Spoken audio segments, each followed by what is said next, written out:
I didn't proclaim martial law alone. It is made to appear as if I just signed the decree and said, I impose martial law on each and every one of you. No.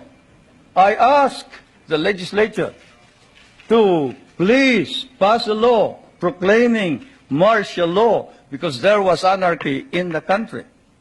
Now, let me say this. The opposition was strong. And they were members of the Security Council, and somehow they adopted a resolution which required that there be a unanimous vote for the armed forces to be able to move. And therefore, the armed forces was immobilized.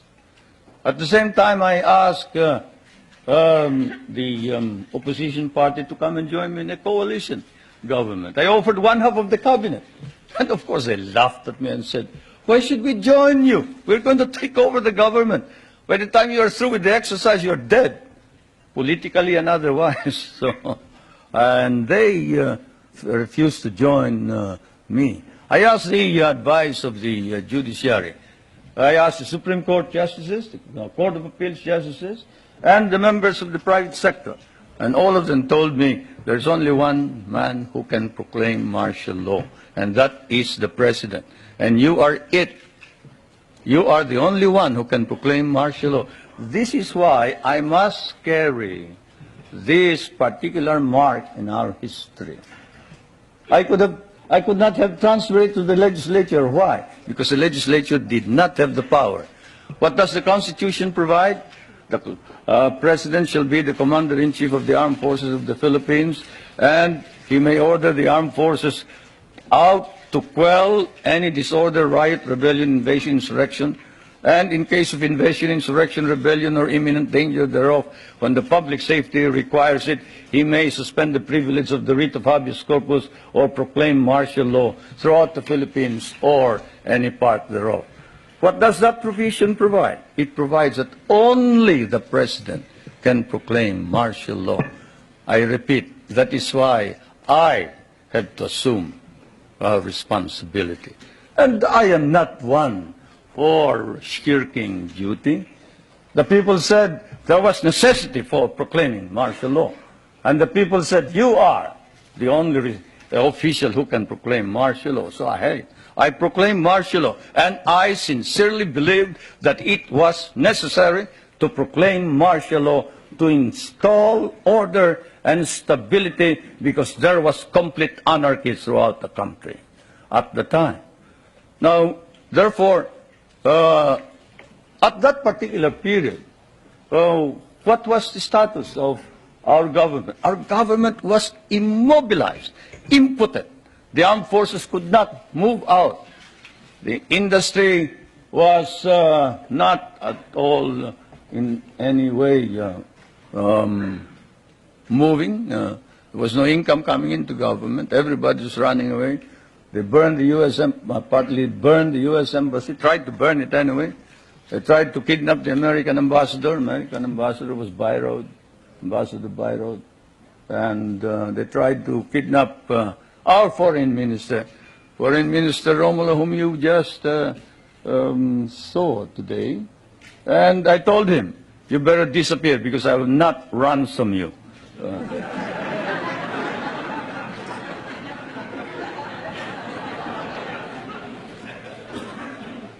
But whatever it is, they burned the Manila International Airport, they bombed the Supreme Court, they bombed the Constitutional Convention, they bombed the City Hall, they burned part of Malacanang Palace, they attempted to kidnap my children, they attempted to kill the President 8 times.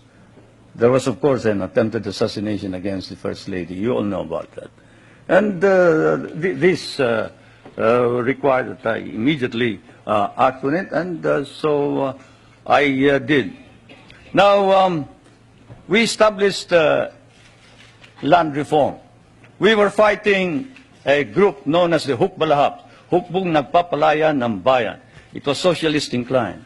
It was leftist. But they were friends of mine because we had fought in the Second World War together. And so I approached them and I said, look, I'm going to establish land reform. If you're fighting for land reform, against the feudalistic agrarian system, then you must join me. And they did.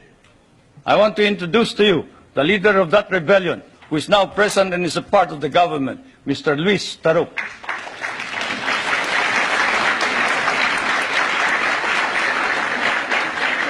He is a member of the National Assembly. One reason why he ran to the hills, according to him, was he was elected as a member of the old legislature and he was not recognized as such. He and the others.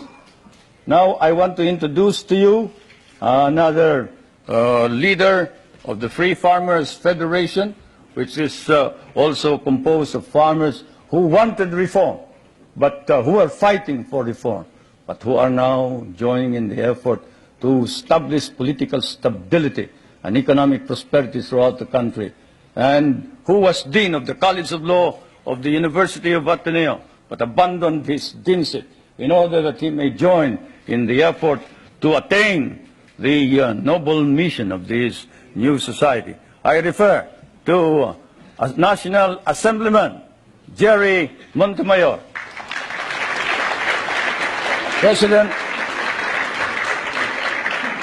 President of the Federation of Free Farmers of the Philippines. I would like to introduce also to you a young man who was very active against the government in 1972 and who paraded around the streets raising the flag of the Communist Party and organized the Kabataan Makabayan, which is the red organization of the youth. And this man is Nilo Tayag. Is he here? Anyway, he is somewhere around here. But they have all joined, all these activists, to prove to you that all these stories about our being oppressive against our enemies and our friends, they've all joined the government to help reform and drive out all the corrupt people in the government. We have an ombudsman. We are the only country with an ombudsman. You know what an ombudsman is. He is the officer who watches over the corrupt officials of government. And this man has charged more than 1,000 officers and employees and sent most of them to jail. Is Justice Pamaran here? He must be somewhere around. Where's Justice Pamaran? There he is. There's the ombudsman.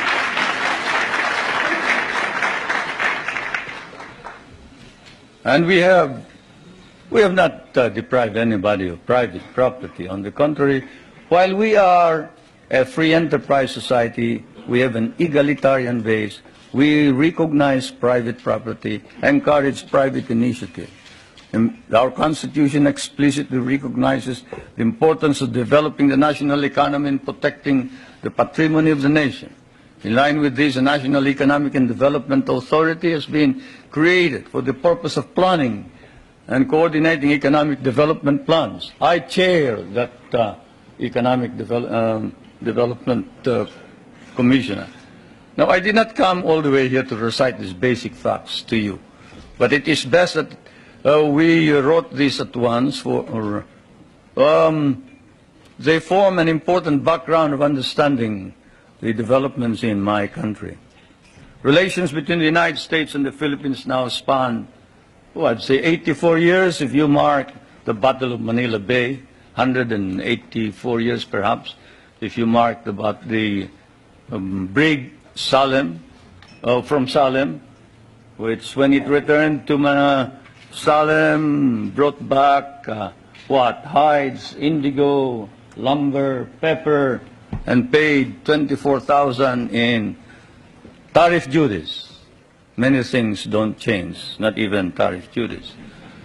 Anyway, the trade between our countries is covered by a trade agreement.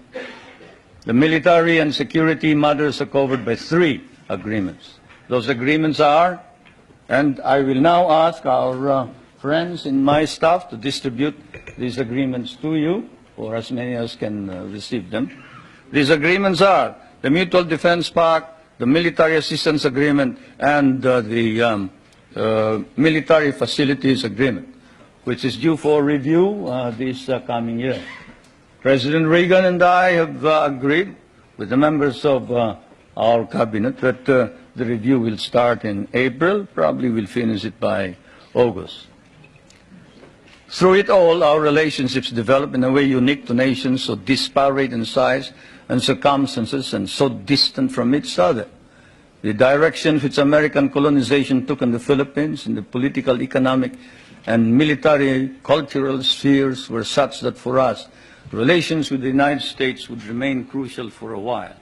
It is said that language is the greatest conveyor of culture. If that be so, if that wise man who said that is right, then your language has certainly conveyed to my country your culture. And this is why the relationship between our countries is something undefined. Our interests may have diverged in the period after our recovery of national independence in 1946, but this relationship has endured. And the question that is often asked is, does the Republic of the Philippines differ from the American Republic? Yes and no. It doesn't differ in the sense that it is democratic, but it differs in the sense that we have a prime minister, and in the sense that we try and make the legislature and the president or the executive work together. We cannot afford any stalemates. We cannot afford any delays. It is a modified presidential form of government, while yours is the complete and pure presidential form of government. Why did we change this? Because we cannot afford stalemates and deadlocks. Yours is a strong economy and a military power. Ours is a weak country. We cannot afford to delay and postpone decisions pending the debates between Congress and the President or the Prime Minister. The poorer third world countries cannot. And so, my friends, that is the situation. I am now going to ask also that my staff distribute to you the social and economic indicators of my country in showing to you the dynamism and the vitality of our economy.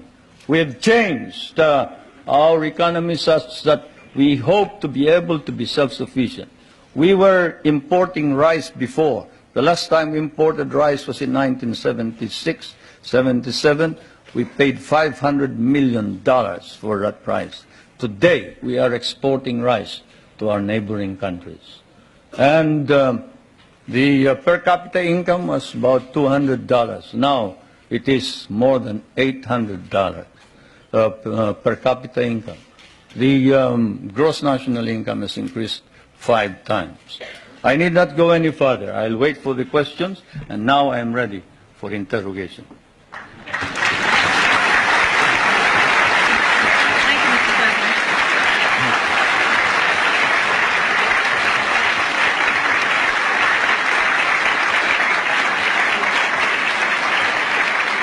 Thank you, Mr. President. Please give us details on your meeting with President Reagan. Did you seek any firm commitments? Did you get them? Well, a firm commitment as to when we are going to review the basis, yes. A firm commitment that a mechanism be set for the study of our economic problems, yes. Because, as you know, the reason we have a deficit in our balance of payments is the commodity prices went down because of your domestic deflationary policies, your interest rates. But all of this can be worked out, and so it has been agreed. Secretary Reagan of the Treasury is going to meet with our foreign minister, who is also prime minister, regularly. The next meeting is next November, I think. So we have worked that out. The national security matters will be worked out by the defense minister. The 2 defense ministers are also meeting in November. Those are the specific ones. We have also entered into a tax agreement and air agreement. This afternoon, tomorrow, there will be some kind of agricultural agreement. As you know, we have one of the most modern and biggest concentration of agricultural and natural scientists in Asia. This is in Los Baños, the University of the Philippines. And we have biogenetics, we have plant engineering, we have, name it. You remember that the International Rice and Research Institute is based there, and that it was the one that produced the new type of rice which produced the rice green revolution. And we help your scientists produce the corn that can fight mildew. When your scientists could not produce it, we did. That center is going to be developed. We are also hoping to be able to exchange technology on non-conventional energy and other matters. It has been reported that your government will seek $2 billion in rent from the U.S. for the Philippine bases. Is this an accurate report? No, it is not. We have never talked about figures. Louder and clearer. We can understand the question. The question was, is it correct that we have demanded $2 billion in the rent? The answer is no. We haven't quoted any figure. What we have asked is this. We want a study. What is it that is necessary in order that we can perform our job? You and I know that if the Philippines is attacked, the United States is not necessarily bound to immediately react, because the provision of the Mutual Defense Pact is that you will immediately take steps as is necessary to meet the contingency in accordance with your constitutional processes. What does that mean? That means that you go to the Senate and the House of Representatives. What does that mean? That means delay while we are dying there.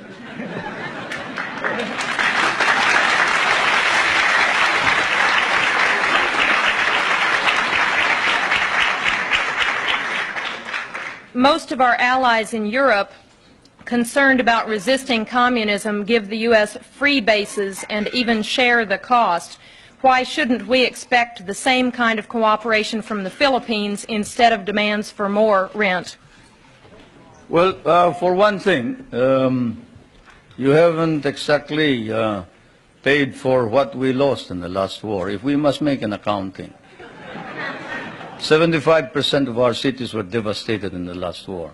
We lost 1 million men. Shall I quote you the statements of Roosevelt and MacArthur that every Carabao will be paid for? Shall I tell you that the veterans who were inducted into the USAF, the United States Armed Forces of the Philippines, of the Far East, your armed forces, were paid only 1/2 the salary of your soldiers? Shall I tell you that we almost turned communists because you refused to recognize us? Shall I tell you that I had a difficult time stopping my guerrillas, 25,000 of them from joining the communists, because precisely you sort of forgot that we had done the fighting for you, you know, and we were parts of your armed forces. But in fairness to the American Congress, when we came here and we called attention to the fact that we had been abandoned and forgotten, they themselves in outrage immediately passed a law recognizing the services of the Filipino and reinstating them as parts of the United States Armed Forces in the Far East, including back pay and benefits. That, Madam President, is the answer, in addition to the fact that those people that you are talking about have been making money at the expense of the United States for quite a long time, while we have not.